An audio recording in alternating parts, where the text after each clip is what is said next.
Welcome to the Virtual Memories Show. I'm your host, Gil Roth, and you're listening to a weekly podcast about books and life. Not necessarily in that order. You can subscribe to the Virtual Memories Show on iTunes, or use our RSS feed with your favorite podcatcher. You can find the RSS feed on our websites, vmspod.com or chimeraobscura.com/VM. We're also on Twitter, Instagram, and SoundCloud at VMSPod, on Facebook at facebook.com/virtualmemoriesshow, and on Tumblr at virtualmemoriespodcast.tumblr.com. You can support this podcast and get access to exclusive content with a recurring monthly donation via Patreon. Just visit patreon.com/VMSPod and set up your level of support. Every week you'll get new material from our patron-only blog, and you'll also get to listen to my monthly bonus podcast, Fear of a Square Planet, which features extra material from our guests and is only available to supporters of the show.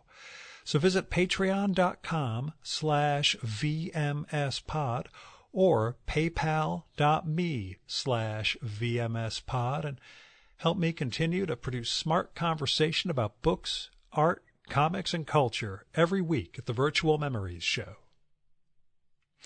Now let's get right into it. This week's guest is a return guest, Brad Gooch.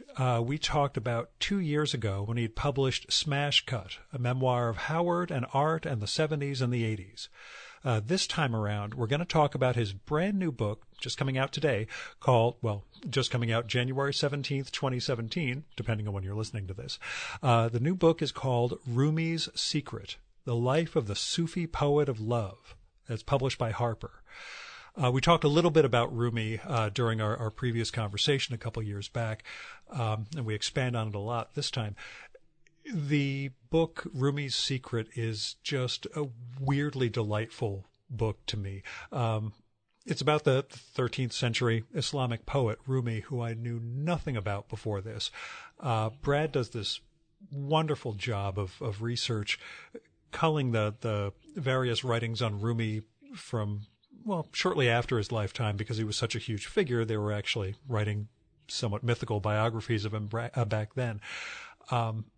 But what he does in bringing this story together, he manages to evoke the mystical and the mundane in a really interesting way. What I mean, Brad gets at the heart of Rumi's poems and his progression into Sufism and the secrets at the center of that component of his life. But he also captures some of these day-to-day aspects of life that remain pretty universal. And I talk about it a little bit. There's a very important figure, this sort of guru in Rumi's life, who Rumi takes in and tries to make part of the whole scene, and he just can't handle it. Like, he's brought into the harem, he gets a wife, and he's supposed to be part of the family, and he just can't deal. Probably the first person ever to come up with this analog, and it's just occurring to me now. It's a lot like the dad from Talladega Nights. So anyway, try and keep that in your head while you're reading Rumi's Secrets when you get to the parts about Shams not really dealing well with day-to-day life, and I'll have done a little something for you. But anyway, beyond that, Rumi's Secret is a joy. Brad also provides some translations of Rumi's verse in it, along with his collaborator, Mariam Martaz. And I'm really looking forward to the two of them publishing a standalone collection of Rumi's work down the line. Not the entire Masnavi, but, a good representative sample. Speaking of, and I'll mention it later on also, you should really follow Brad's Twitter feed, which is Rumi Secrets, because he just publishes like one line of Rumi here and there, the absolutely wonderful pieces of poetry, which is really the only exposure I had to Rumi before reading this book. But it was absolutely illuminating and a really wonderful book. So go get Rumi's Secret, and I hope you enjoy the conversation we're about to have. Oh, I should also note, during the episode, we talk about a recent article from the New Yorker that centers on this stuff. If you want to look that up, it's called The Erasure of Islam from the Poetry of Rumi. So just came out a few days before Brad and I sat down, so that made it kind of appropriate for the conversation. Now here's Brad's bio, courtesy of the HarperCollins website. There's a longer bio at bradgooch.com, but this is what you get this time. Brad Gooch is the author of the acclaimed biographies City Poet, The Life and Times of Frank O'Hara, and Flannery, A Life of Flannery O'Connor, as well as other nonfiction and 3 novels.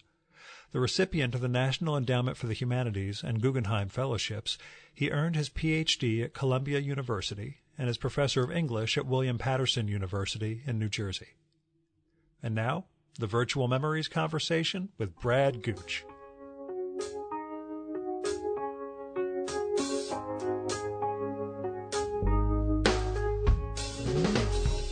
So anyway, we may as well start off strong. We can go with a spoiler alert. What is Rumi's secret? Well, you have to read the book to find out. But it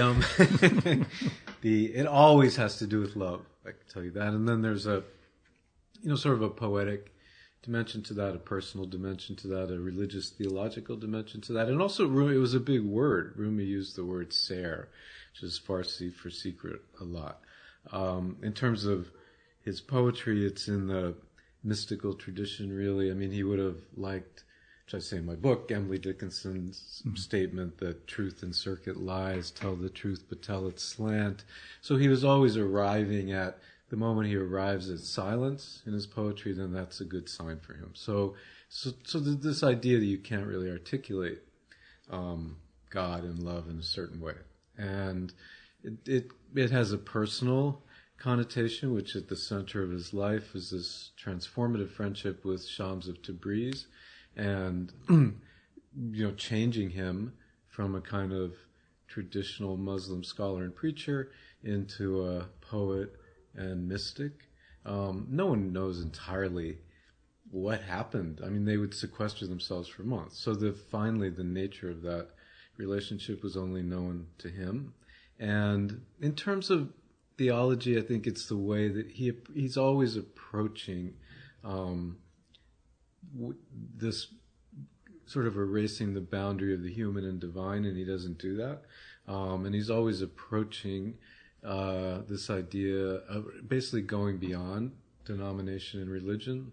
And those things are always said by him in this sort of poetic, enigmatic fashion.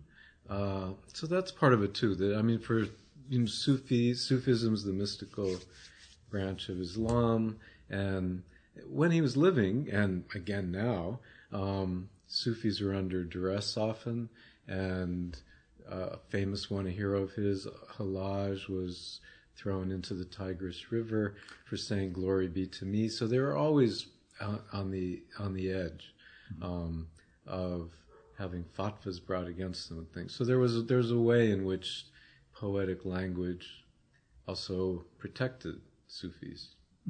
A little bit like the, not to draw too great a connection, the idea of esoteric writing that came up under, Leo Strauss, I would say, popularized it, but the fact that everybody stares at me blankly when I bring that up tells me it's not too popular. Right. But the idea of coding the language, particularly for, I guess it was a very legalistic understanding of Quran and verse back then, which I guess we also see now. Yeah, I mean, the tension that we see now was there then. I mean, the Taliban attacks Sufi shrines, so that and in Rumi's lifetime he was controversial for bringing music and poetry and dance into religious practice. So in a kind of Orthodox fundamentalist interpretation of Islam, then you wouldn't, music wouldn't really have a place, other than kind of chanting of the Quran. So it is true that this tension of this kind of fundamentalist interpretation and a more mystical interpretation was very active and alive in the Middle Ages, and it's active and alive now. What did you consider, besides the sequestering with Shams and that sort of black hole in the record of his life, the biggest challenges in terms of researching this? And interpolating and trying to understand what the times were and who Rumi was within them. Well, it was huge. If I'd known, I might have hesitated a bit. First, I had to study Farsi, which involved going to many things. I mean, I had a tutor. Then I studied at NYU Adult Education, but I went to 2 immersion programs, summer immersion programs in Persian at the University of Texas, Austin, and the University of Wisconsin-Madison. And those are, especially the one in Madison, was where you live in a dorm with other students who tend to be more like 20 years old instead of 60, who are learning Farsi, and you speak in Farsi all the time, and you have meals together in the cafeteria, and you speak in Farsi. So it's a kind of 24/7 immersion program. So that, in terms of the language, a lot of Rumi hasn't been translated. I did my own translations in collaboration with Maria Mortaz, who started out as my tutor and wound up as collaborator. So language was one piece, and the other is that Rumi's life extended on this map of over 2,500 miles. I mean, he was born in Central Asia, and he winds up in Konya in what's now Turkey. So I traveled to Tajikistan, Uzbekistan, Turkmenistan, Iran. I was in Syria, in Aleppo when the civil war broke out, and certainly to Turkey. And there, I think when I started this project, I had some fantasy of going back in time and to a kind of mystical period, like maybe a kind of Orientalism. I was just about to say, you had this Edward Said thing you would just slap you in the face for. Right, exactly. And I've been punished for that. Because actually I wound up with more realpolitik than I'd ever encountered in any book I ever wrote before. I mean, I was detained in Tajikistan, taken with my friend Fred, who was 86 years old.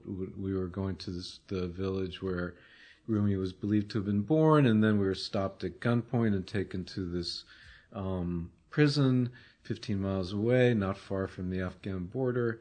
And because had gone to a villager had found out we were writing about Rumi and took us to lunch at some old poet's house. When we walked into this old Soviet-style headquarters, he was handcuffed to a pipe on the wall. When I was in Tehran, I was taking a picture of what seemed like a beautiful sign and what turned out to be the Ministry of Justice, and my camera was swiped out of my hand, and some guy tried to get me to follow him down into the Ministry of Justice, which I refused to do. And as I said, I was in Syria and Aleppo on the day that the civil war erupted. So, all of this is, the Rumi project really involved me in a lot of contemporary geopolitics. Mm-hmm. Favorite place you visited during that? Favorite place? I did love Dushanbe in Tajikistan, but and Iran is so fantastic. When Rumi was alive, Iran, what the nation that is now Iran, wasn't as active as the Central Asia, which is known as Khorasan, which was then the eastern half of the old Persian Empire. Mm-hmm. So a lot of the action was in Samarkand and Bokhara and Balkh, but he traveled across Iran, and this Persian culture is very important in language, in understanding Rumi. I don't think he was in Esfahan, but I was in Esfahan and in Shiraz and Persepolis, and there's such fantastic cities. It's like, and I wonder that in Samarkand and in Esfahan and Shiraz, sort of like, why don't I know how amazing these cities are? I mean, this is like being in Rome or Florence or something. Yeah. Just a kind of almost architecture that you have to be in it to understand its proportionality and perfection. And also the population in Iran is fantastic, because I think 70% are under 35 years old. So you have this big youthquake that you feel.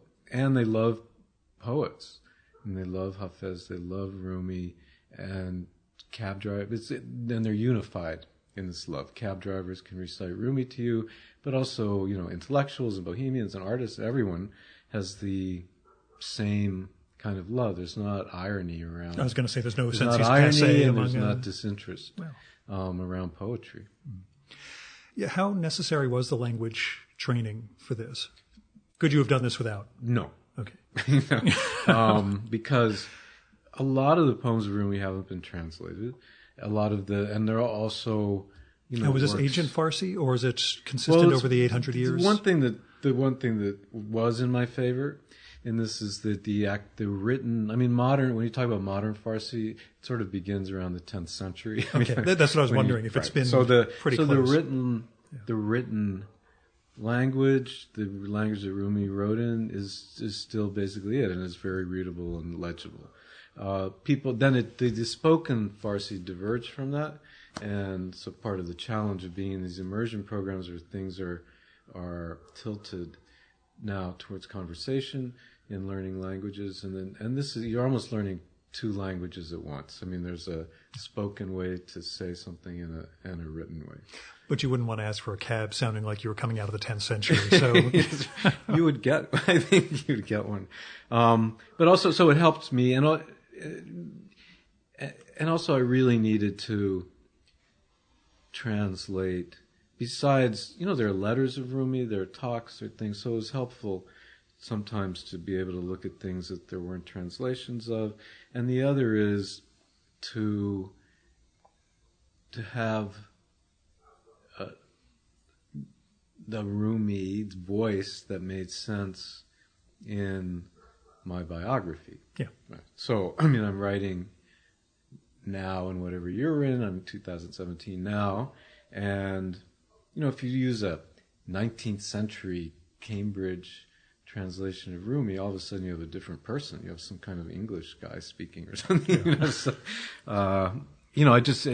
And also to get closer to his mind. There are things you pick up much more, just the biorhythms of Rumi's poetry and his way of thinking from translating. Did you find studying the language affecting your writing in English at all? Or was it more that combined with Rumi itself? Yeah, I do think that I've written 2 other biographies, and I think there is a little method actor in me in terms of biography writing. Yeah, sort of an osmosis with the... with City Poet about Frank O'Hara was definitely a very sort of name-clotted kind of busy book. Mm-hmm. And likewise, if you look at the poems of Frank O'Hara or his date book, certainly, you get a very crammed kind of interest in people, you get a lot of names all at once and things. So somehow I think I picked up on some of that, and with Flannery O'Connor, she just had such a direct, cinematic way of seeing and talking, that there was a kind of simpleness to the, a lot of air around that prose. I think I picked up from her a bit, and likewise with Rumi, there's a simplicity but there's a lyricism that I do think that I hear, in that book. I don't know if anyone else does.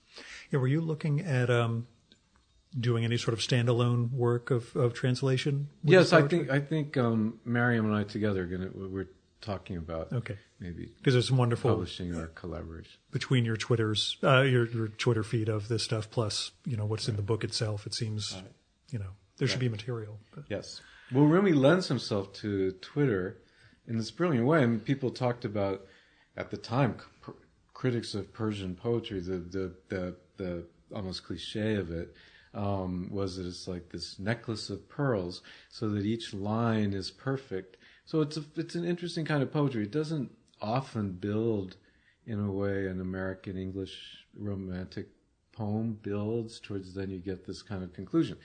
But you have these beautiful one-liners, and one-liners, work on on Twitter. Yeah. So except for mine, because I tend to go along with everything that I say. That part of Rumi, among many other parts, is very modern. Yeah. What gets lost in translation with him? Well, I think or what's the toughest thing for you to capture? Well, the poems. I mean, Rumi. He was very either deprecatory about being a poet or snobbish, however you want to look at it. But he really put aside the idea that he was trying to write beautiful poems. And he said at one point, it's sort of like if you have guests that want to, like tripe, then you make tripe for them and serve it to them. And it's sort of that with poetry. When you're in a world where people like poems, then you write poems. The point was, though, that he was using it to communicate. And a way that he did that is there's a music. I mean, he used instruments, and the poems are all rhymed, and they're in this kind of simple musical patterns, so that you can't. I mean, you can try to simulate what a lyric melodic sound is, and what kind of beautiful imagery is, but there's certain rhythms to the Persian language also, closer to French. I mean, you could do it probably better in French because you have the rhyme. You can rhyme more easily. If you try to rhyme Rumi in English, you're setting yourself up for issues. I mean, the good thing about that is you do though see how there was a sing-song, childish quality almost to Rumi's verse. It was the words and the format is simple, and the beat, and so that's helpful to remember. The thing is, the idea is he there's a way that his mind kind of works then within this simpleness that goes back to what you're talking about with secrets, where just when you think he's going to say something kind of, in a certain, that he's going in one way, he suddenly loops around into something else. He has a very busy mind. He was a genius. I'm not big on the idea of geniuses, but coming to the end of writing about Rumi, that's the word that comes to me. Yeah, you, in the very beginning of the book, I won't say compare him, but have somebody else compare with Whitman and Shakespeare. Right. So, I'm willing to go with genius when you're at that level. Right. And when you're talking about someone who started writing poetry, in the middle of his life. He was like in his late 30s. When Shams disappeared, which is the real trigger, he's about 40 years old. So, and he begins then seriously writing poetry, and he writes over 3,000 ghazal, which are like sonnets, over 2,000 rubaiyats, which are quatrains, and a 6-volume epic in couplets, besides delivering talks and writing letters and all the, so he didn't sleep very much, and he had this extraordinary kind of Robert Wilson creativity going on 24/7. Did you try whirling? I have tried whirling. I have, yes. With a Sufism thing, I figured I'd ask. Yeah, you just have to concentrate on a point, your thumb or something, so that you don't get dizzy. That's the trick. That's the physical trick. Yes, I can't even swing dance without losing my waltz. I just completely. But even there, I mean, Rumi's version, like, he probably learned this at least in one form from Shams of Tabriz, but it seems to have been an informal version of whirling that he did. I mean, he would write while he was whirling. It's become codified. Then it became codified more kind of in the Ottoman Empire in Turkey, so that if you go to Konya, you can see every day and certainly every year on the anniversary of Rumi's death, there was whirling dervishes. And they, it's a spiritual practice, but it's also a very ornately choreographed dance. And I don't think he was doing ornately choreographed dances as much as he was using this as a tool.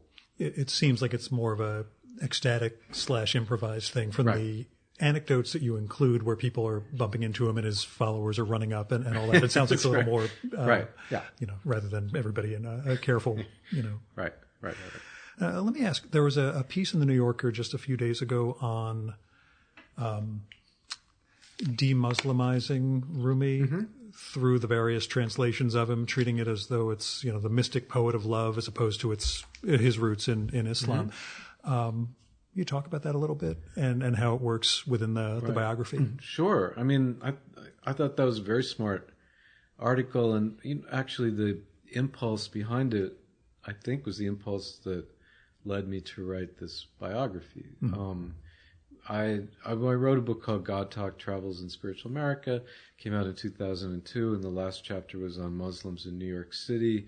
And for that, I was part of and reported on a Sufi group that met in an apartment on the Upper West Side of Imam Faisal Rauf every Friday night. And I had already sort of loved Rumi's poetry, but there all of a sudden I started hearing about the spiritual aspect of Rumi. I mean, Faisal was reading not from the poems, but from the talks that had been written down by Rumi's students, and also it was mainly young people, Muslim Americans, 20s and 30s, who were in this very active group. And from them I got more of a sense of Rumi's life, of his importance as a religious leader, of the, different cultures and countries that were involved, because this was like a Noah's Ark of Islam, and there were, kids from, they weren't exactly kids, but Central Asia, North Africa, Syria, Europe, Canada, Iran, Sunni, Shia. So I gradually sort of assimilated this understanding, and then what struck me is, wow, I don't know who Rumi is. I mean, I know this floating name, and I certainly didn't understand his context. Because at that period, Rumi goes through many reinventions. Otherwise, he wouldn't have survived until now, probably. But the reinvention at that point was this kind of New Age moment in the 90s. And when Deepak Chopra was translating and recording Rumi, Donna Karen was using him as, a soundtrack for her fashion show. And there was Coleman Barks, these translations of Rumi that were best-selling books in America. But at that time, you could ask, and still, even while I was writing this book, it seemed some people thought Rumi was Buddhist. I mean, they really had no idea. It was like a name without a reality in some way. And, part of my just curiosity and then desire was to put Rumi back into his context, right? And that's basically what the writer was talking about in the New Yorker piece, was also putting the poetry back into this context also. I mean, I think that that people seem now more ready to go to Rumi 2.0 or something. I mean, to learn more about this name that they're infatuated with and these poems that were read at their wedding, but but they don't know that they were written around a 60-year-old man named Shams of Tabriz, for instance. I mean, they sometimes know very little. And it's fascinating. I mean, I also, when I found out more about his life in this group, the writer in me also thought, like, wow, this is an amazing story. So it is a great tale also. Yeah, what I thought was interesting was that sense, not only that the translations of the poem sort of past translations of the poetry denude him of Islam, but just as Islam, particularly in Turkey, where the shrine to him was that Sufism was kind of blown up 100 years ago under Ataturk. At the same time, Western perceptions of Islam have, well, at least our perceptions of Islam have become much more poisonous in the past 15 years, making it, I would say, problematic. I guess that's where the article seems to be coming from. And one of the correctives of the book is, again, understanding that this is not a fixed religion and a fixed, ideology, right. Over all those years. Yeah, I mean, I do think it works. I mean, sometimes difficult events can have, unexpectedly positive side effects. And so I do think that there are many dimensions to Rumi, and so certainly the poetic and the spiritual. It does seem at this moment, given the debates during the campaign about Muslims and about immigration, that it actually the fact that Rumi was a Muslim is suddenly kind of interest to people, right? They didn't realize this, and it has this edge to it. So I do think it's an interesting moment where people are ready to look at this, and also Rumi was a refugee and a migrant, and because the Genghis Khan and the Mongols, who were the terrorists of their time, destroyed the cities that he knew as a boy, Samarkand, Uzbekistan, all of that. And Baghdad, where the caliph, who was both pope and king, was housed, was destroyed during Rumi's lifetime, and the caliph was put in a sack and supposedly trampled by horses by the Mongols. This is an incredibly kind of cataclysmic period. When ISIS is talking about going back to the caliphate, that's what they're talking about. Rolling the clock back to starting it at that moment in Rumi's life and going back a little bit. So it's all weirdly relevant at this moment. Yeah, how much of that history did you know going into this? Not enough. Yeah. And partly because the one tour I was on, the first time I went to Iran anyway, you couldn't really go unless you were with a group.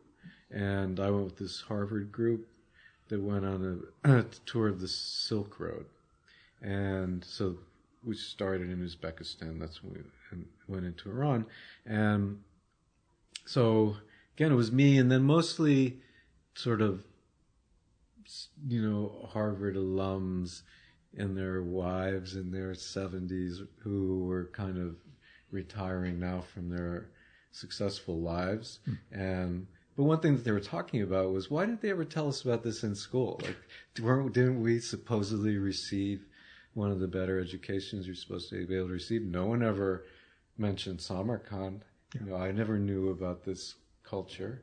And it's true that we don't, I knew some fuzzy amount, but we certainly don't know a lot about the history of that period. And it's a fantastic period. Very chaotic, but in a fantastic kind of culture. And things were much more mixed than they are now. So that even, for instance, Baghdad, any of these cities, Damascus, they all had Christian neighborhoods and they all had Jewish neighborhoods. So there was a lot. Everyone was speaking a few languages. Rumi was bilingual in Arabic and Persian, and then he knew some Turkish and he knew some Greek.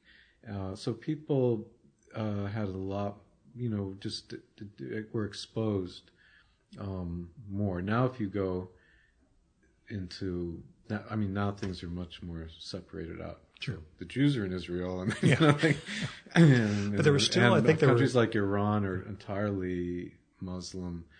And pretty much Syria. A little less. There was something where I recall, I think it was in Iraq, there were 6 Jews left at one point after the war. It was just a few of them decided to stay, and that was, Right. Yeah. Whereas if you read in my book about Baghdad in Rumi's time, people would go up to the Christian quarter where the monks, because the monks made wine, right, and they weren't allowed to make wine.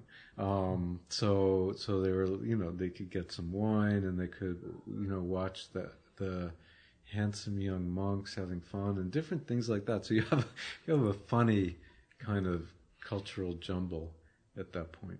Yeah, I thought it was the little asides you have about the Venetians and others, kind of coming through It's just one of the, when you realize that it's that nexus of East and West. Well, our outmoded notions of what East and West were, I guess. Right. You find all these people walking through. I mean, I figured that out when I was in Aleppo and was reading different, books about Aleppo, the connection with Francis of Assisi, and that he was, alive in this time, and that then the part of what he did in Egypt was allow his Franciscan monks to go to Aleppo to minister to the Crusaders who were in prison at this time. So that's what I mean about all these, the history that pops up in this kind of mesh. So then you realize, so Rumi probably saw these Franciscans in these robes, and those Franciscans in those robes look an awful lot like Sufis to me. I mean, they're in woolen robes, not saying which was the cause and which was the effect, but it was a period of this kind of mixture. And going back to the article in the New Yorker, I mean, I do think that it's about, you have to get the balance in this thing. So there's no way to understand Rumi outside of Islam and in his language and his thought, all of it. But there's also a way in which, like great spiritual figures, and we use that word genius, he does appear to have thought himself out of the box in terms of his religion and theology. And you also need to take that seriously. I mean, you can, it's not, you don't need to make Rumi into a Unitarian preacher, but I think you do need to take seriously that he, that he was saying things and thinking things that weren't ordinary in his time. Right. For one thing, he said to his daughter once, maybe I should write a fatwa against slavery. I mean, I don't know of anyone, in the Arabic Middle Ages who was talking about fatwas against slavery. It was just part of the air that everyone breathed. So he was capable of seeing a bigger picture. When we spoke 2 years ago, I asked whether you saw any common threads among your 3 literary biography subjects so far.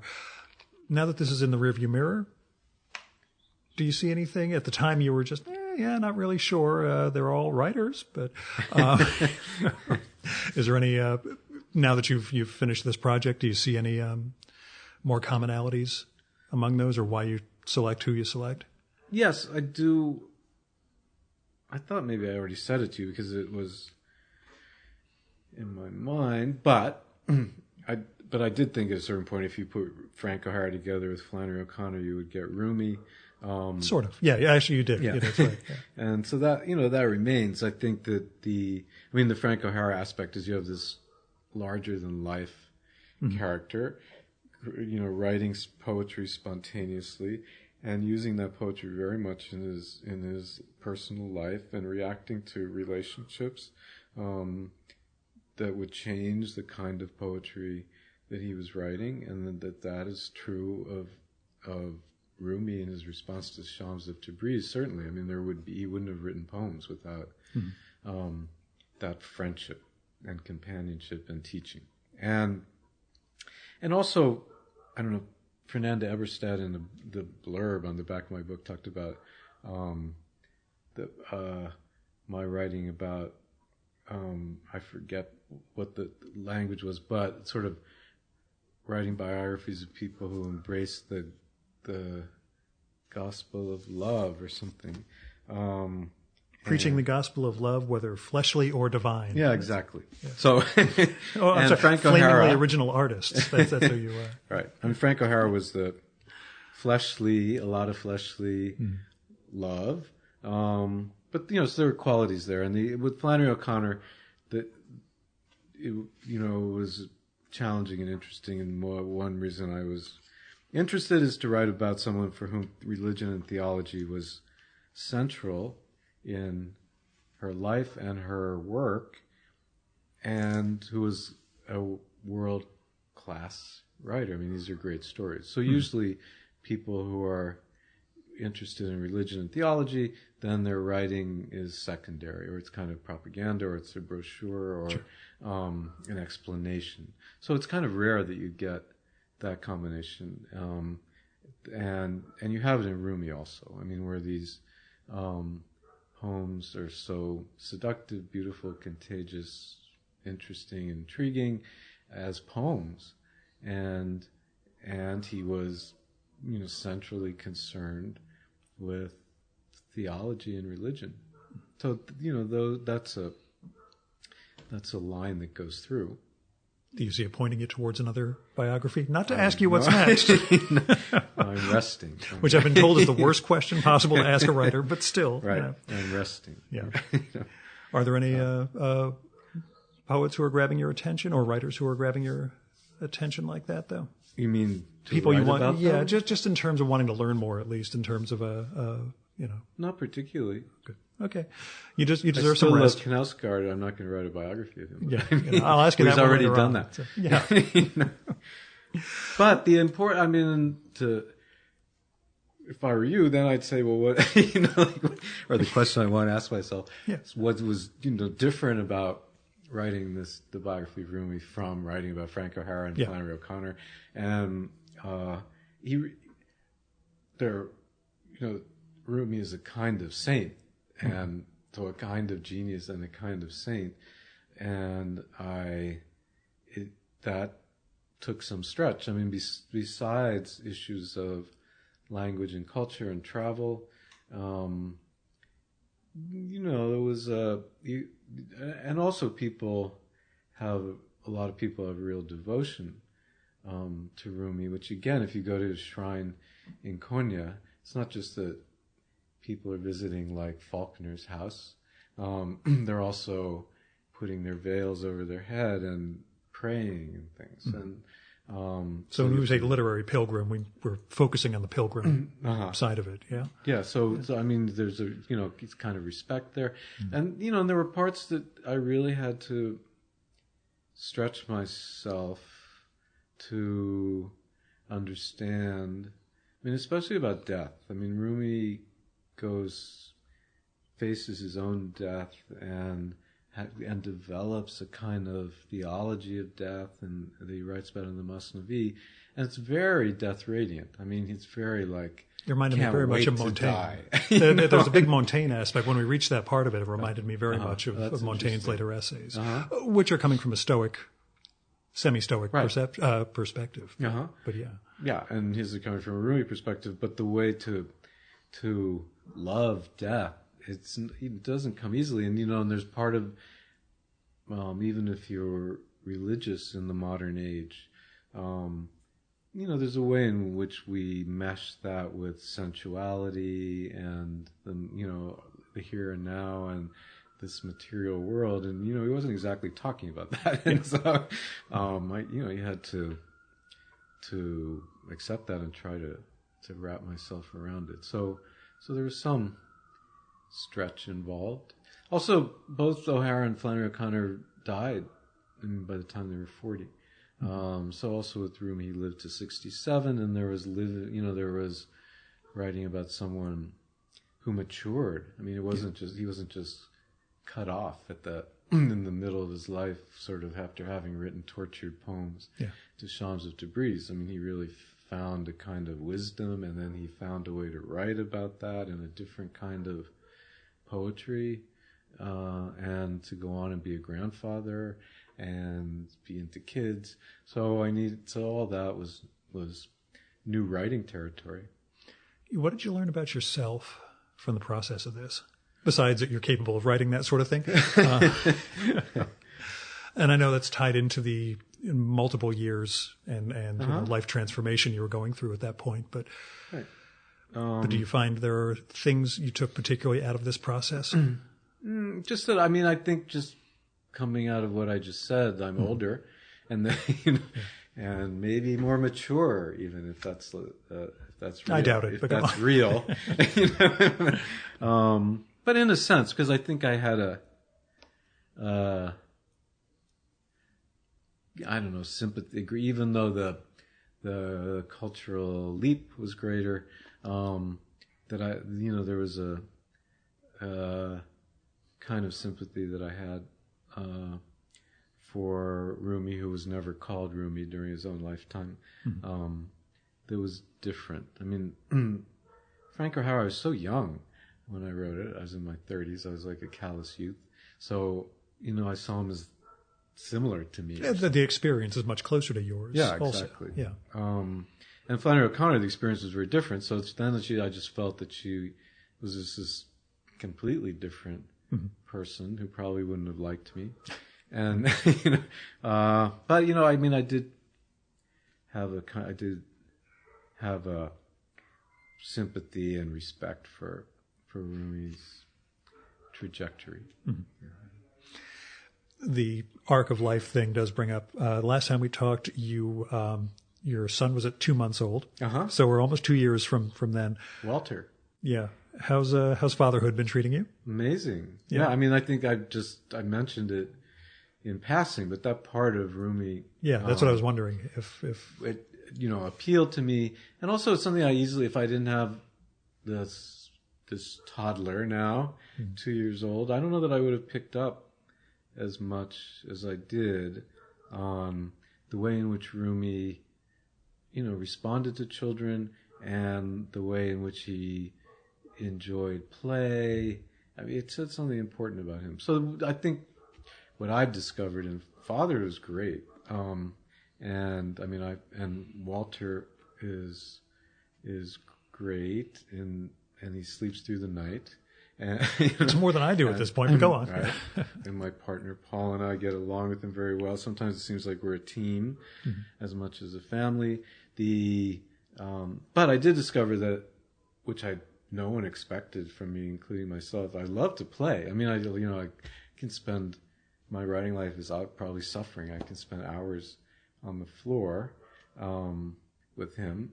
So that part is terrific, but it did help me understand Rumi, especially with the relationship. Yeah, I was thinking you show him really doting. Yeah, it reminded me, not that they're comparable at all, The Godfather, and his grandchild, running around in the little orange grove and playing, but just without the DDT and the heart attack and stuff. But one of the interesting things to me about the book was beyond the melding of the religious, poetic, and political, the domesticity that you bring to it, the way you show aspects of the day-to-day life, particularly Sham's inability to handle domesticity and life, in a home instead of, being sort of a vagabond in his way. How doable was that? How difficult was that to sort of assimilate and meld? Yeah, the amazing thing was there were 3 contemporary biographies of Rumi. He was very much a public figure. That's why we have letters and talks transcribed. Anything that he touched was kept. And there especially one that was written by Aflaki. So Rumi, then his grandson, who was then the head of the Mevlevi order that grew up around Rumi after his death, and the way the Franciscans grew up around Francis of Assisi, sort of charges someone to go and interview anyone who's still around or who had heard about the life of his grandfather who died when he was 6 years old or something. And so it's almost like Edie, this book. I mean, it's only it's 800 pages long. It's and it's just interviews with people, and usually when it's read. This is another reason I was interested in doing this biography, because I could see the material. Usually it's almost kind of dismissed because it's so full of tales of Rumi teleporting to Mecca. The mythical versus the historic. Yeah, coming back and turning into like rose leaves and all this stuff. So it was just the way biography was done at the time, or even how people would talk about him, is that they would include these stories. is a different way of understanding. It was almost like if it felt like that way, then it was that it happened. And it sure felt like something magical was happening. So there's a lot of that, and therefore, and then there was a biography in verse by his son Sultan Valad, and and another possibly apocryphal biography. But the main one, the Aflaki, when I read it, I was amazed at when you look past all the fantastic stories, how much daily gossip there was. I mean, you have in this book the names of all the people who he knew, the carpenter, the butcher, you have these conversations, you have like the description of the town. And so I just basically developed this rule that if it's boring, it must be true. And, and so from that, there was just an incredible amount of information about his daily life. And it wasn't that much veneer. I mean, it was obviously his wife who lived on for 20 years after him, seems to be the source of some of the most fantastical tales about Rumi, right? Mm-hmm. But even in there, you get her nagging him for reading at night with the light on and things. So you do get, and it's like that has to be true. I mean, you don't make these things up. And there's cross storying, so you could tell from that. Mm-hmm. Likewise with Shams of Tabriz, only translated in pieces. Then were these transcriptions of his own, talks and things. Again, what was interesting with him was, Shams, if you were looking for a guru out of central casting, Shams of Tabriz would not be it. Mm-hmm. I mean, this person who is Rumi's sheikh and teacher and transforms his life and great spiritual teacher, was like irascible and misanthropic and mean and difficult and just a gripping character, right? But not at all what you would expect. I mean, I think people see this as a kind of placid... the wonderful spiritual director that he found. Right. Yeah. Right. So you have this person who no one can stand, who's making chaos out of his life, and but he has this incredible connection with. So that story also just seems so real to me. And and indeed, when we were talking about what's the secret of their relationship, indeed, Shams of Tabriz, who was, an itinerant wanderer and spent his whole life studying with all these teachers throughout the Middle East. He definitely helped move Rumi along in a sheikh or teacher way from the path of knowledge to the path of love, and from intellectual discourse to poetry and song and dance. But they weren't a traditional teacher-student. And both of them mentioned this at different points. Rumi was already in his late 30s. He was already a spiritual leader, and he had his own community around him. And Shams at one point complains, like, "I want to know what your sheikh? Am I your sheikh? Am I your friend? So there's a way in which it seems very modern. It's like it's oscillating kind of relationship. At the time, it was very shocking because it was a very traditional hierarchical society, and then you would, it was basically young boys on the old ancient Greek model would have an older teacher with whom they would idolize and be in love in some way, and through this sort of Platonic Socratic process would learn.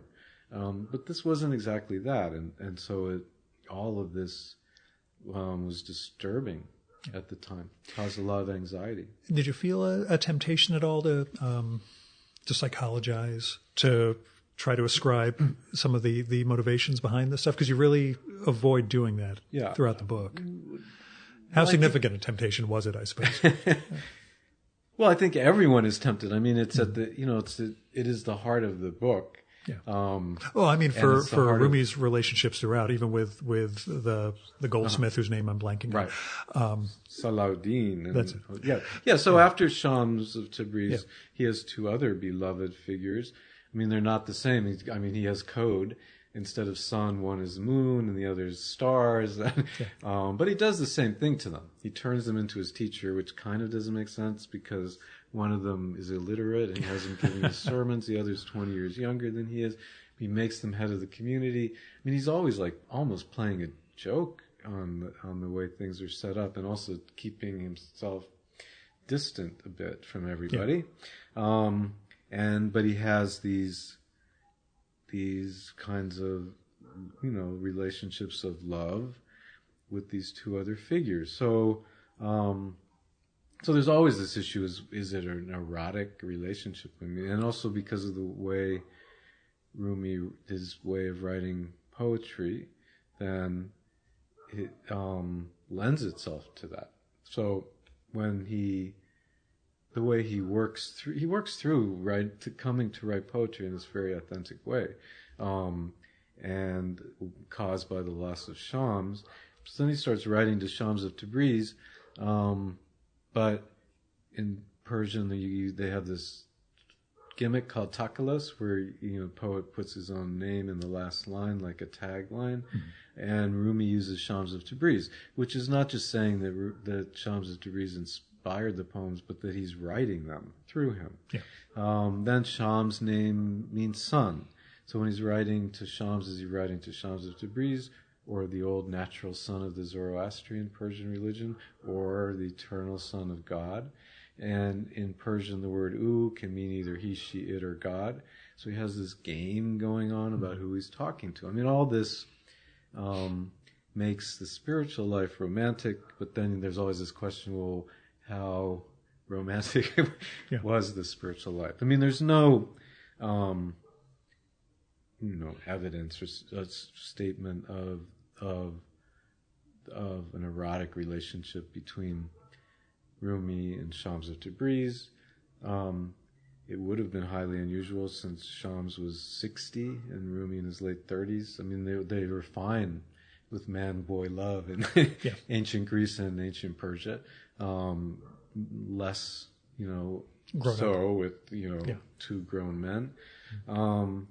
But all that aside, there's a kind of fluidity and closeness and intimacy and touching and that went on. It was love. I mean, there was definitely love between Rumi and Shams of Tabriz, and the source of it was that they recognized each other, and they seemed to both of them be kind of loners who felt misunderstood, and that they found each other. That seemed to be it was a great intimacy that they had. Well, I think, and you bring it up in terms of the, am I the sheikh? Am I this? Am I that? There was also that degree of not being sure which one was the lover and which one was beloved, which, mattered once upon a time. But the idea that, two people, regardless of who they are, could both be the lover and the beloved was kind of mind-blowing. Yeah, so besides the language and the theology and things, simply on living in a community on the social level, there was something unorthodox going on here, which excited people and also enraged people. So they stirred, a lot was stirred up, and I think, in terms of coming to Rumi as writing as a biographical subject, certainly this idea of midlife transformation was really interesting to me. I mean, he went through this kind of change that usually happens when you're in your 20s. So, Frank O'Hara came to New York City in his 20s and he blossomed as poet. Flannery O'Connor was forced by lupus back to Georgia at age 25, but she discovered around her the material that became her stories. Rumi was 40 and went through this. He'd already and in an era with a shorter life expectancy, community, and went through this complete kind of crack up, and changed as much of his life as he could around him. And part of the tension from that point on in his life and my book, I think, is how he's gonna keep all these things going. Yeah, I guess what I mean is that you managed to do that without beating us over the head with he was rebelling against his father. There's no right. Sense of trying to push into the psyche of someone who, besides the lack of historical evidence, it's such a different era. You still managed to bring that universality. I think Ron Chernow said that. Mm-hmm. I heard him say it once, and it made complete sense to me. Is the minute you bring in, you can't bring in Freud too. I mean, he was talking about presidential things, but the minute you do that, then you're reducing it everything. To I mean, it's not even. It's just that you see it in a different context, and all of a sudden it throws you out of it. So I think it helps to, and I guess the discipline of this was to ignore my temptation, some temptation to do that, and to stay grounded in that world and really how they saw it. I think. Let me ask the other thing about the book, or the thing about Rumi that comes up when he's composing the big epic poem that he's best known for. You portray it as him reciting. Well, it's him reciting to Hassam. To what degree should that be seen as collaborative versus Rumi itself, or does that matter? I guess they were all collaborative, I think, and that's why I mentioned the Frank O'Hara comparison in that way works rather well. That the personism of it. I mean, he was often, O'Hara would write poems spontaneously on the sample Olivetti typewriter in his lunch hour in the showroom, or on napkins at bars at night. Rumi would compose in public with an audience, but at least with Hossamuddin writing things down and reading them back to him. It's a kind of collaboration. But he even saw the earlier lyric ghazal poetry as a collaboration with Shams of Tabriz, in a sense, right? Yeah. So somehow he needed a personal, even if just the imagination, a personal connection. Well, that seems to come up in the book, especially with that idea of love and the mirror and God, that we see ourselves in someone else. Right. That's when, there's always God at the center of this, but there's this working metaphor always about mirrors, right? So that you can only really grow. You see the lover can only see himself in the mirror of the beloved, the way in which everyone is reflecting the light of God, but so it's bouncing off these mirrors. All this is very beautiful, poetic theology and way of understanding what's going on in the world. And so if you want to know how I think Rumi and Shams were looking at it, that was the informing principle. It wasn't the id, the ego, and the superego. And you have to respect that, also to really understand what's going on there. Do you find yourself with any greater religious impulse after all this? Well, I always had a religious, I'm Episcopal. I go to church, so I've always had this. And I think that, Rumi loosens, he both draws you further into the spiritual vision of the world, or non-material vision of the world, but he also gives you great permission and liberation not to need to define yourself too narrowly. Mm-hmm. There's a moment which I write about in the book, when Hossamuddin then, because besides being Muslim, then as you get closer to all this, then there's Sunni and Shia, which we now are aware of in our world.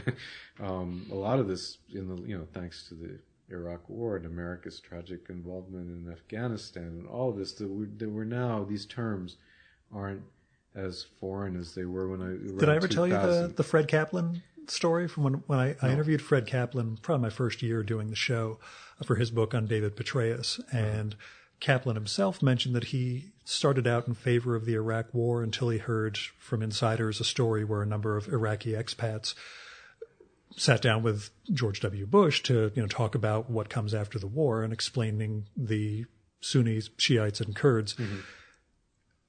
Had no idea. Right. And that was the moment for Fred when he heard that. It's like, oh my God, this is going to go a lot worse than we thought. That there was no grasp of that stuff from the people managing the invasion. So anyway.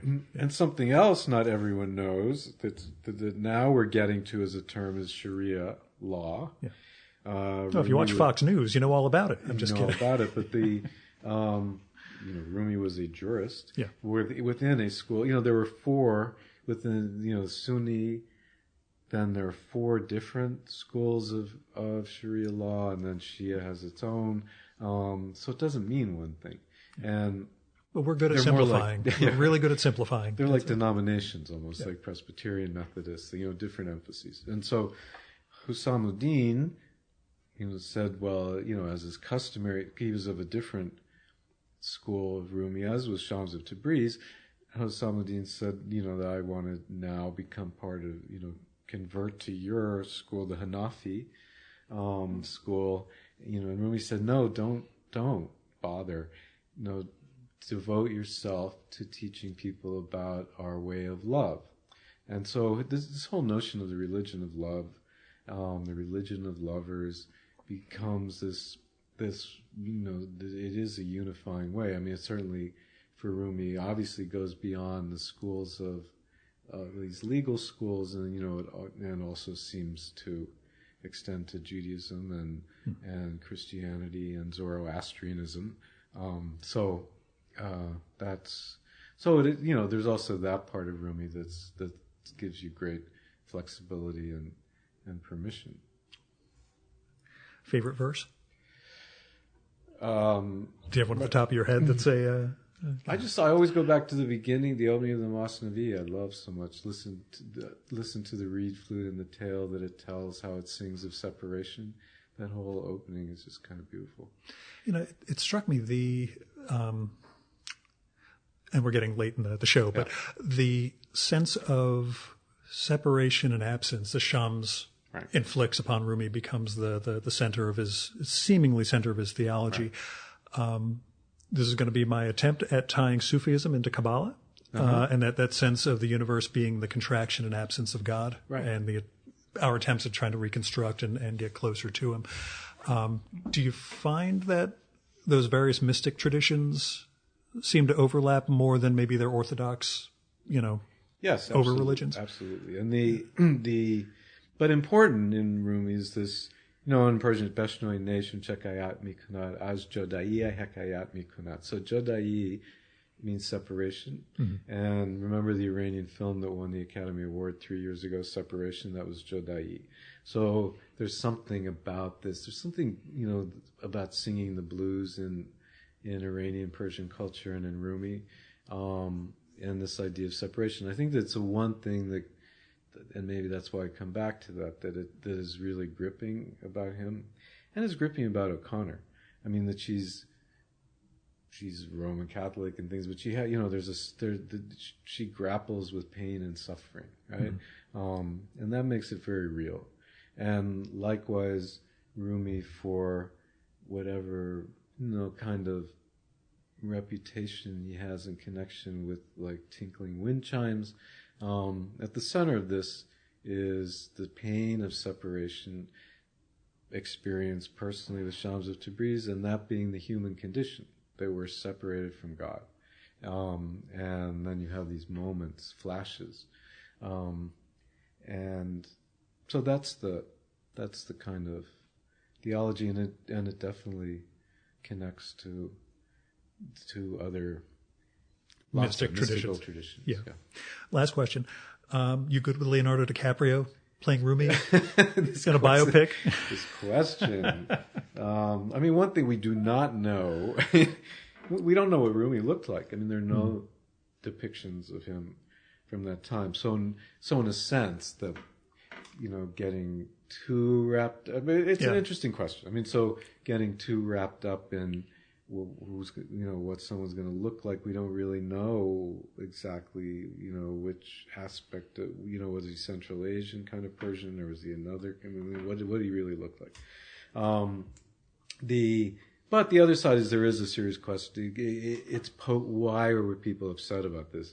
It's sort of moving back to the issue brought up by the New Yorker. Is this a way of, Islam washing or whitewashing Rumi in some way?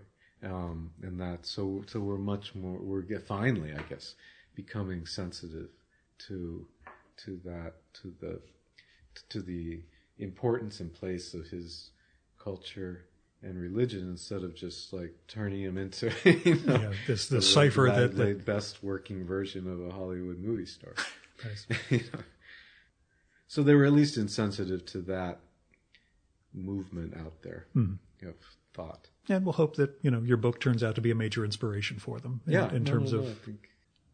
You'll be like the Ron Chernow of for when the rap musical comes around, which I'm going to see tonight. I'm the last person in the world. Oh no, I'm second. I haven't mortgaged my house yet to buy Hamilton tickets, so I'll leave you to it. Christmas gift. Nice, yeah. Brad. Thanks so much for coming back to the Virtual Memory Show. Again.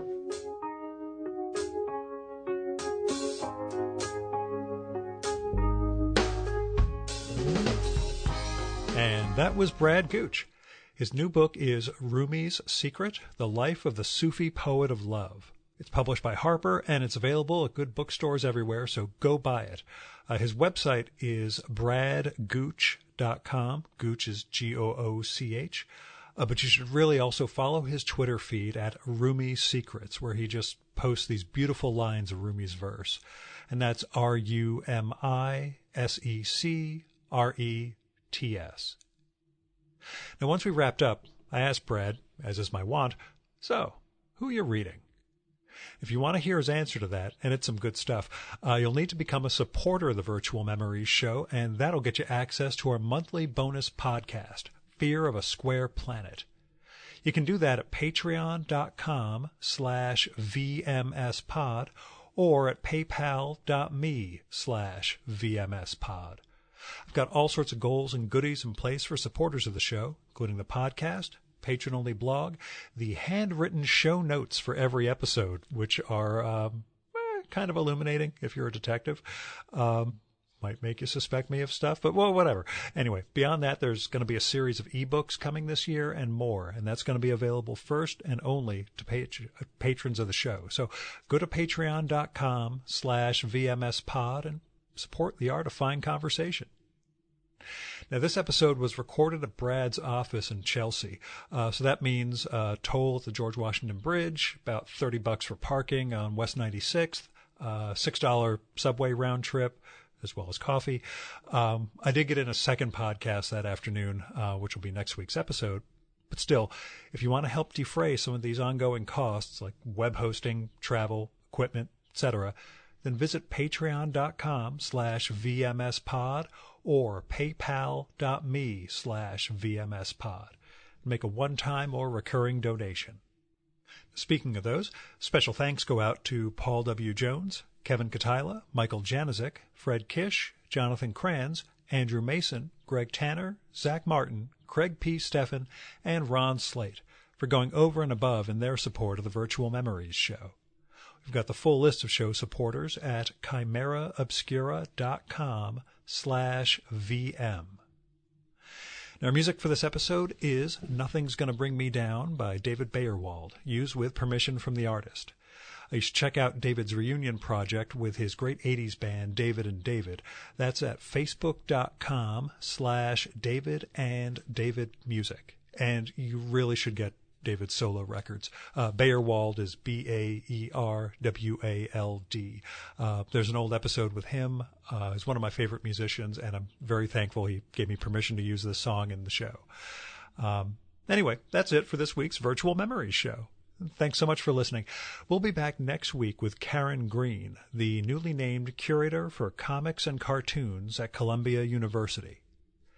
Till next time, you can subscribe to the show and download past episodes at the iTunes Store or at soundcloud.com/VMSpod. You can also find all our episodes and get on our email list at either of our websites, vmspod.com or chimeraobscura.com/VM. The email's kind of fun now instead of being an info dump about the show, so you ought to sign up for that.